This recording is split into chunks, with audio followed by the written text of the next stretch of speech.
kwenye orodha ya watu ambao watahusika na mali zako, watahusika na vitu ambavyo ulivitafuta kwa jasho hapa duniani, kwenye orodha ya watu ambao watavitumia vitu vyako baada ya wewe kuondoka duniani, kwenye orodha ya warithi wako unaweza kuandika jina lolote lile isipokuwa la mtu mmoja tu ambaye ni wewe.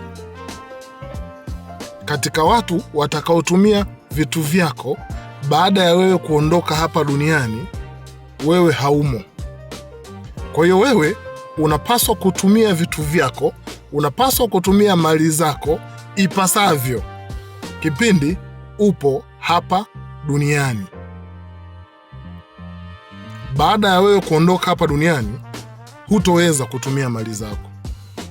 Kwa hiyo usije ukatafuta maisha mpaka ukasahau kuishi.